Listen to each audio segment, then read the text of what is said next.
Hi guys, so today's video is going to be a book chat on the book Thunderhead by Neal Shusterman. Just a heads up, this is a book chat, not a book review, so I will be going into a lot of spoilers. I do have a non-spoiler book review for the first one, so if you're interested in checking that out, I'll have it linked down below. Getting into this one though, I feel like I want to talk about the ending first. Everybody kept telling me that the ending to this book is amazing or that it left them speechless or whatever, that they were freaking out about the ending. And so I'm curious what parts about the ending you guys were freaking out about, if you were freaking out about it at all. For me, I don't feel like I was surprised whatsoever that the whole island that so many people from the Scythedom were on was messed up because of Goddard, and that Scythe Curry died, and there was like all that bloodbath of gleaning happening to spare people stuff. None of that really surprised me because I feel like Shusterman was leading up to it. I don't know that I expected Scythe Curry to die. That was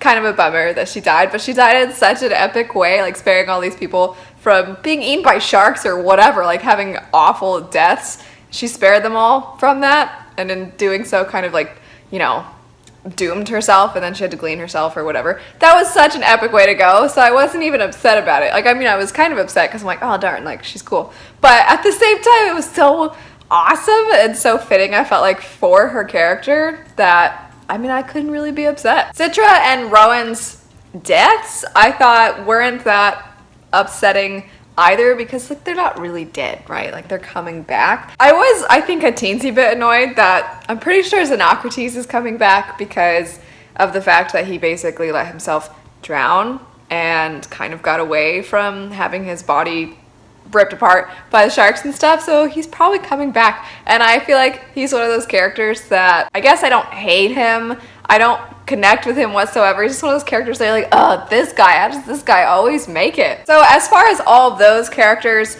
plot lines went, I guess I wasn't really shocked. But the freaking Thunderhead having its, what do the tonists call it, that like pure tone thing that's supposed to go across the world and unify everybody. So that part, I was like, what? I don't know that in general I was expecting the tonists to have a bigger role in this book. I thought that in the first one, the tonists were just kind of a product of the new society that this book is taking place in. I thought it was an element of world building essentially. But oh my gosh, at the end, when the Thunderhead has its sad moment and it basically like cries and yells and is angry at the world, and then all of the alarms and like every kind of electronic thing goes off, and they're like, oh, it's happening, and they're all like rejoicing or whatever, and I was like, oh my gosh, I don't know, I just felt like that part was such a cool way to have the most absurd of prophecies essentially come to life. I do also want to chat a little bit about some of the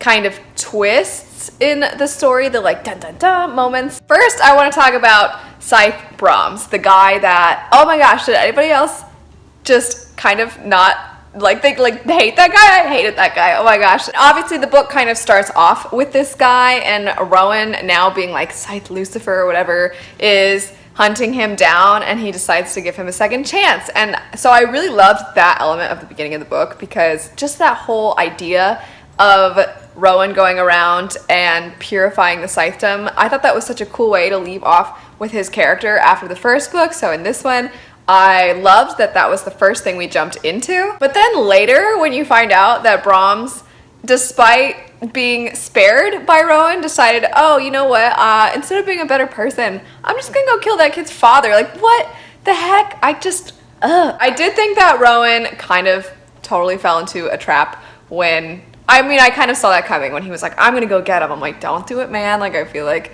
it's a bad idea. And obviously it was a bad idea because then he gets captured. I don't know that I was expecting Rowan to be captured for so long. I guess I wasn't anticipating that with this book. I did think that a lot more of this book was going to follow Rowan taking people down, the corrupt scythes.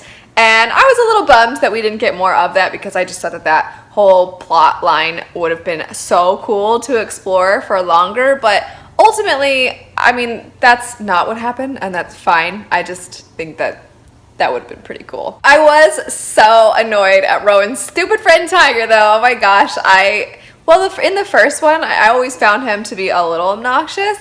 And then in this one, he was just so extra obnoxious because he was so stupid. I was not at all expecting that they were gonna use his body to put Scythe Goddard's head on. Like, that I wasn't expecting whatsoever. But the loss of Tiger as a character, I don't know that I was sad to see him go. That sounds really, really morbid. I think you guys know what I'm saying. Like, if it was a real human being, that would be absolutely terrible. But from a reader point of view, reading about a character, he was a little annoying, so it wasn't like super sad when he was gone, but I wasn't expecting what ended up happening with his body. I am curious what you guys think about the return of Scythe Goddard. I wasn't anticipating him to come back in this book whatsoever, but I definitely thought it was an interesting twist. I don't know that I was left totally shocked. It did feel a little extra bad guy-y kind of a plan, but I don't know.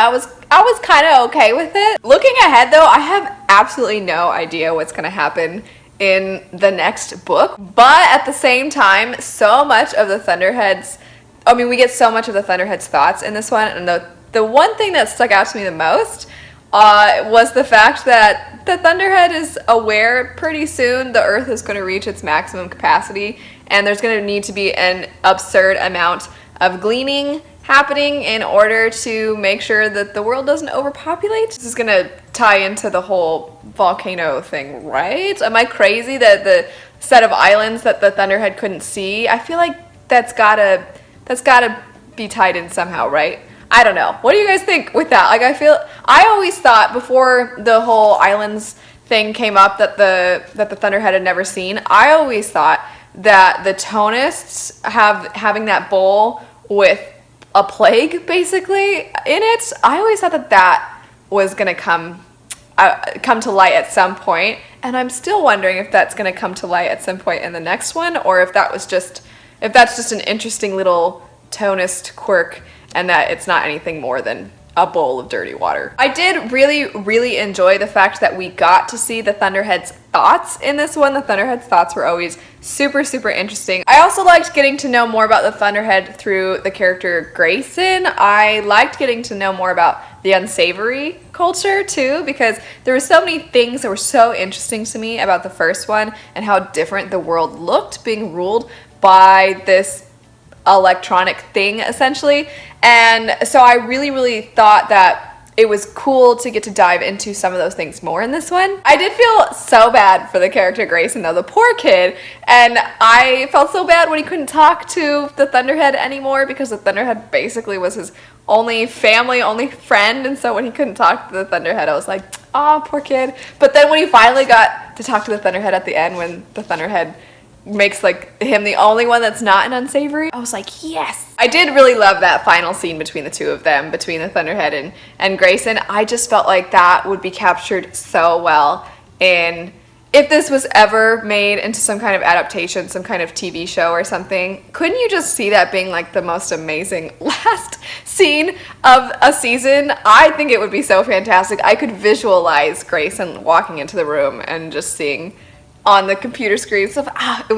It was great. Overall, I really, really loved this sequel. I think I like the first and the second one equally. Scythe and Thunderhead are hands down two of my all-time favorite books now. I just think Neal Shusterman is amazing. I want to read everything by Neal Shusterman now. And I'm curious if you guys felt the same, if you loved the second one more or less than the first one. Were you kind of iffy about it? Did you think it was the best thing you've ever read? I mean, this was my kind of unfiltered fangirling for it, I feel like, because it's a book chat, not a book review. I was just basically going off about how awesome I thought it was. But anyway, thanks so much for watching. Happy reading to all of you and have a great rest of your day. Bye, guys.